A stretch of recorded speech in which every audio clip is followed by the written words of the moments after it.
স্বামীর কলার ধরে স্ত্রী বললেন, যদি পুরুষ হও তাহলে আমাকে তালাক দিয়ে দাও, তোমার মতো মানুষের সাথে আর সংসার করতে চায় না।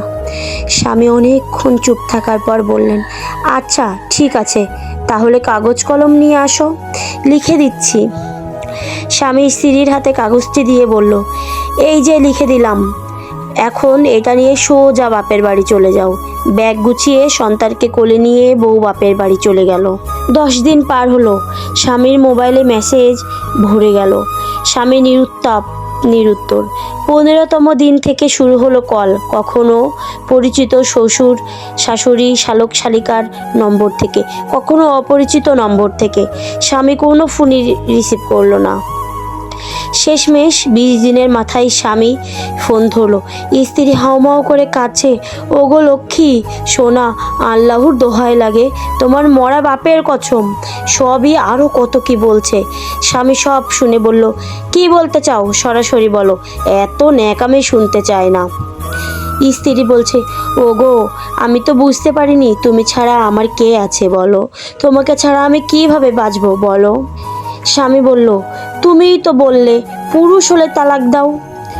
স্ত্রী বলল, তুমি পুরুষ, আমি তো মহিলা, আকল বুদ্ধি কম।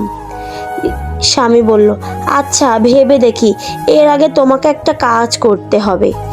স্ত্রী বলল, তুমি যাই বলবে আমি তাই করব। তবুও স্বামী, এখন তো এগুলো বলবেই, এত ব্যস্ত হয়েও না, ভেবে চিনতে কাজ করতে হবে, মাসাইলের ব্যাপার আছে। আচ্ছা যে কাগজটা তোমাকে দিয়েছিলাম সেটা কি আছে তোমার কাছে? স্ত্রী বলল, হ্যাঁ আছে। স্বামী বলল, ওটা খুলে দেখেছিলে? স্ত্রী বলল, না। স্বামী বলল, কি লিখেছিলাম তাও তো মনে নেই, কাগজটা হাতের কাছে থাকলে একটু পড়ে শোনাও তো। স্ত্রী কাগজ খুলে পড়তে শুরু করলো, আসমান যদি নিচেও নেমে আসে তবুও তোমায় আমি তালাক দেব না আমার প্রিয়সী। এইটুকু পড়ে স্ত্রীর কলিজাটা ঠান্ডা হয়ে গেল।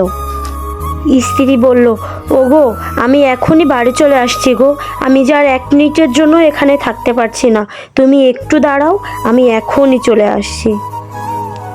গল্পটির মধ্যে কত মিষ্টি ভালোবাসা রয়েছে বলুন।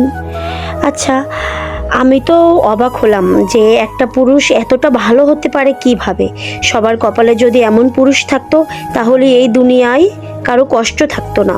ভালো ভালো গল্প পেতে আমাদের পাশেই থাকুন, আমাদের চ্যানেলটিকে সাবস্ক্রাইব করুন যাতে আমাদের নতুন ভিডিওগুলো আবার আপনারা পেতে পারেন।